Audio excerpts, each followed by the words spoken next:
வணக்க மக்களே, welcome to the pent show. இன்னைக்கு ஷோல நம்ம பார்க்க போறது ஜென்ம நட்சத்திரம் அப்படின்ற தமிழ் மூவியோட ரிவ்யூ.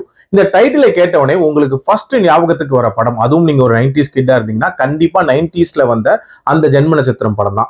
இன்னைக்கு பார்த்தாலுமே நிறைய காட்சிகள் ரொம்பவே இன்ட்ரெஸ்டிங்கா இருக்கும் அப்படின்னே சொல்லலாம். அந்த பழைய ஜென்ம நட்சத்திரம் படமே ஓமனோட இன்ஸ்பிரேஷன் தான். ஸோ இவங்களும் அதே மாதிரி இன்ஸ்பயர் பண்ணி எடுத்திருக்காங்களா அப்படின்னு பாத்தீங்கன்னா லாஸ்ட் 15 மினிட்ஸ் மட்டும் தான் அந்த படத்தோட இன்ஸ்பிரேஷன் அப்படின்றது இருக்கும். மற்றபடி முழுக்க முழுக்க கம்ப்ளீட்லி டிஃப்ரெண்ட் மூவி அப்படின்ற மாதிரி தான் ட்ரை பண்ணிருக்காங்க. ஒரு வித்தியாசமான ட்ரெஷர் அண்ட் மோட்ல எடுக்க யோசிச்சிருக்காங்க. கதைன்னு பாத்தீங்கன்னா ஒரு பாலடைஞ்ச வீட்டுக்குள்ள வந்து ஒரு பொலிட்டீஷியனோட பணம் மாட்டிட்டு இருக்கு. அந்த பணத்தை அங்க வச்சவர் தான் வந்து காளி வெங்கட். இவர் தான் அந்த பொலிட்டீஷியனோட பிஏவா இருந்திருப்பாரு. இவர் இறக்கும் தருவாயில ஹீரோயின் கிட்ட இந்த இடத்துல பணம் இருக்கு, அந்த தன்னோட மகளையும் காப்பாற்றணும், சோ அதுக்கு 40 லட்சம் தேவைப்படுது, சோ அதை நீங்க எடுத்துட்டு மிச்சம் இருக்கக்கூடிய அமௌண்ட்டை வந்து நீங்களே பிரிச்சுக்கோங்கன்ற மாதிரி சொல்லிட்டு செத்து போயிடுறாரு. ஹீரோயின் அண்ட் அவங்களோட ஃப்ரெண்ட்ஸ் கேங் வந்து அந்த 57 கோடி ரூபாய் பணத்தை எடுக்கிறதுக்காக அங்க போறாங்க.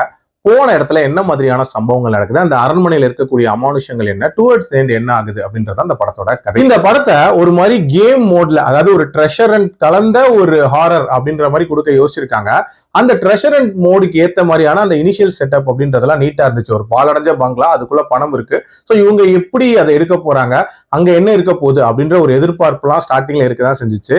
பட் அந்த பங்களால அவங்க கால் வச்சதுல இருந்தே பாத்தீங்க அப்படின்னா இந்த படம் விளங்கல அப்படின்னே சொல்லலாம். ஒண்ணுக்கு ஒண்ணு சம்பந்தமே இல்லாத மாதிரியான காட்சி அமைப்புகளா இருந்துச்சு.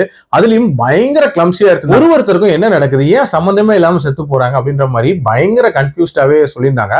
இதுக்கெல்லாம் காரணம் அப்படின்ற மாதிரி ஒரு ட்விஸ்ட் வச்சிருப்பாங்க. அதுவும் பயங்கர ப்ரெடிக்டபிளான ஒரு ட்விஸ்டா தான் இருந்துச்சு. சரி, உங்க விளையாட்டெல்லாம் கொஞ்சம் ஓரமா வச்சுக்கோங்க, நாங்க பேயை பார்க்க தான் வந்தோம், பேயை காட்டுங்க அப்படின்னு பார்த்தா திடீர்னு ஒரு நாயை காட்டுறாங்க.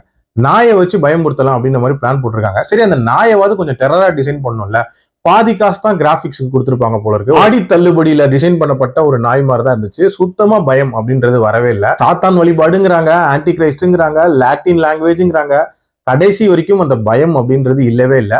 லாஸ்ட் இந்த கிளைமேக்ஸ்ல வரக்கூடிய அந்த 10 to 15 மினிட்ஸ் அப்படின்றது கொஞ்சம் ஓகேஷா இருந்துச்சு. அதுக்கு முக்கியமான காரணம் அந்த ஓமனை இன்ஸ்பயர் பண்ணி அந்த காட்சிகள் வச்சிருப்பாங்க, அதனால ஓகேன்னு சொல்லுவேன். அதுலயும் கொடூரமான கொலைகளை காட்டுறேன் அப்படின்ற பேர்ல காமெடி தான் பண்ணி வச்சிருந்தாங்க.